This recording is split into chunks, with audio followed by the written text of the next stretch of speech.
Pernahkah kamu, saat kamu sedang melakukan aktivitas yang produktif, misalnya lagi ngerjain tugas atau ngeberesin pekerjaan rumah, tanpa sadar kamu pegang ponsel, keasikan scrolling, tahu-tahu udah 15 menit atau setengah jam berlalu.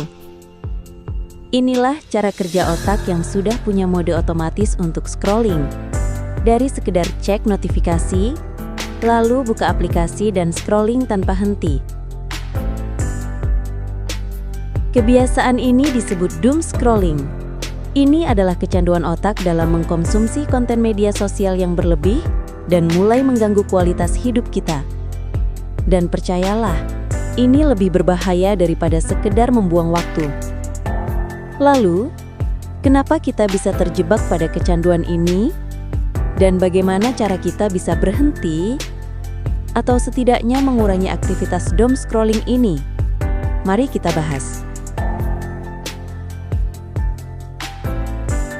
Secara psikologi, sebenarnya kita takut atau menolak rasa bosan dan kesepian. Akhirnya, kita mencari pelarian dengan melakukan kesenangan instan, yaitu scrolling. Disinilah kita terjebak dan menjadi kecanduan.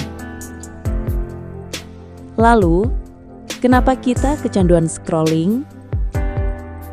Untuk menjawabnya, kita harus tahu dulu pemicu utamanya. Pertama, lonjakan hormon dopamin di otak. Hormon dopamin adalah hormon yang menciptakan rasa senang dan kepuasan yang bisa kita rasakan setelah mendapatkan atau melakukan sesuatu yang dilakukan dengan effort atau kerja keras yang sesuai untuk mendapatkannya. Sayangnya, hormon dopamin ini sering kita dapatkan hanya dengan scrolling media sosial.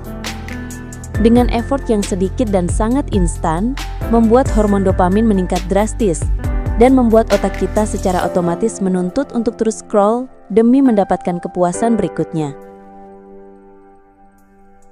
Inilah yang disebut dopamin instan. Hormon dopamin yang didapatkan secara cepat dan berlebih hanya dengan scrolling. Kedua, lingkaran fitur scrolling. Platform media sosial dirancang cerdas dengan fitur refresh otomatis untuk menampilkan konten terbaru hanya dengan terus menggeser layar. Fitur ini dapat meningkatkan kenyamanan, dan kita bisa terus menggeser layar ke atas tanpa batas.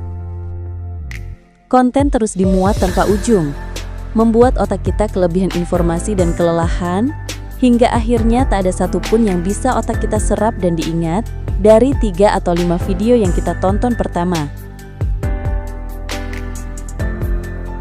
Ketiga, jebakan algoritma. Inilah yang memegang kendali apa yang biasa kita tonton. Algoritma tahu konten apa yang sedang kita suka, dan algoritma akan memberikan semua informasinya, bahkan di luar aplikasi yang sedang kamu buka saat ini. Inilah jebakan yang membuat kita senang. Kita bisa mendapatkan apa yang kita suka tanpa harus mencarinya. Keempat, FOMO, Fear of Missing Out. Rasa takut tertinggal dari tren viral, berita terkini, atau update kehidupan orang-orang yang bahkan kita tidak kenal di dunia nyata, menciptakan dorongan kuat untuk terus membuka halaman beranda. Kita bisa tahu suatu hal yang sedang ramai diperbincangkan tanpa bertanya kepada orang lain. Di sisi lain, ini adalah kecemasan sosial yang membuat kita merasa harus selalu update di sosial media. Dampak negatif dan efek samping. Kecanduan scrolling memiliki konsekuensi serius, tidak hanya pada waktu tetapi juga pada kesehatan fisik dan mental. Di antara dampak pada kesehatan mental, yang pertama yaitu kecemasan dan depresi.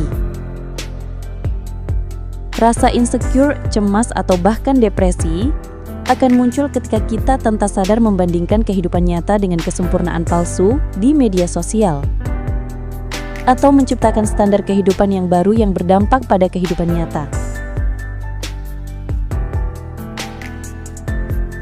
Kedua, isolasi sosial. Meskipun terhubung secara digital, hubungan secara emosional tidak akan terasa intens karena kurangnya interaksi yang mendalam di dunia nyata. Mungkin di dunia maya kita merasa akrab, namun saat bertemu secara langsung, kita menjadi kaku dan bingung. Ketiga, brain rot atau penurunan kognitif fungsi otak. Paparan konten yang cepat dan beragam membuat otak terbiasa dengan stimulasi tinggi. Akibatnya, kemampuan kita untuk fokus dan berkonsentrasi pada tugas yang membutuhkan waktu lama akan menurun drastis.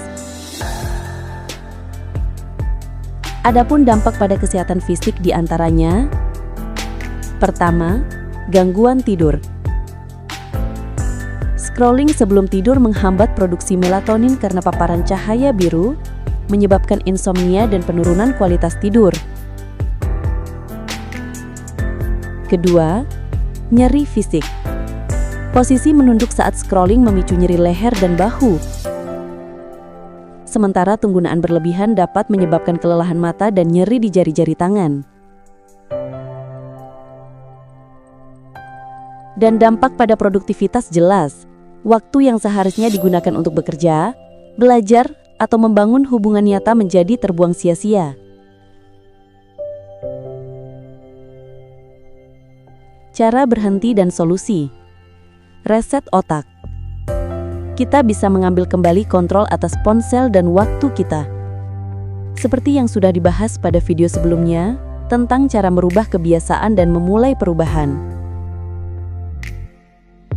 Pertama, matikan atau silent semua notifikasi yang tidak penting dari semua aplikasi, baik itu aplikasi sosial media, game, ataupun aplikasi belanja online dan iklan-iklan promo gak jelas. Kedua, ubah tampilan ponsel menjadi monokrom atau grayscale. Coba ubah layar ponsel menjadi hitam putih di pengaturan layar. Ini membuat konten visual menjadi kurang menarik dan adiktif.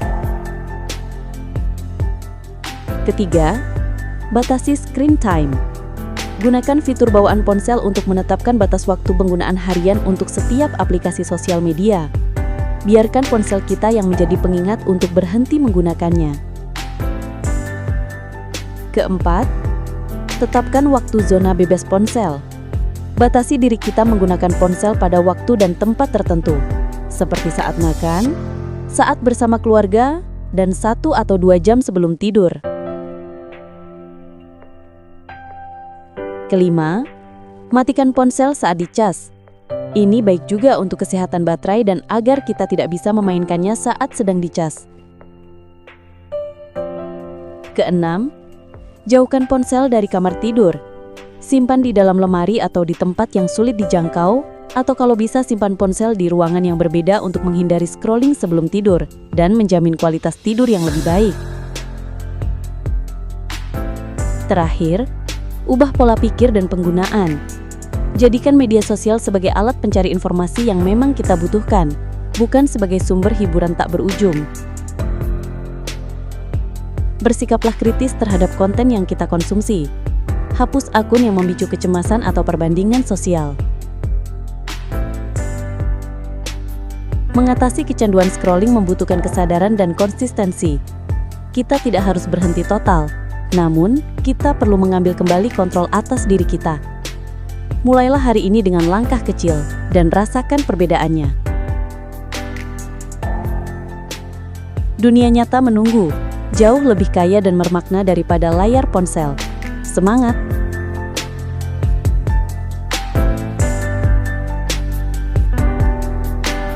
Mulai perubahan dengan satu waktu sebagai titik balik perubahan.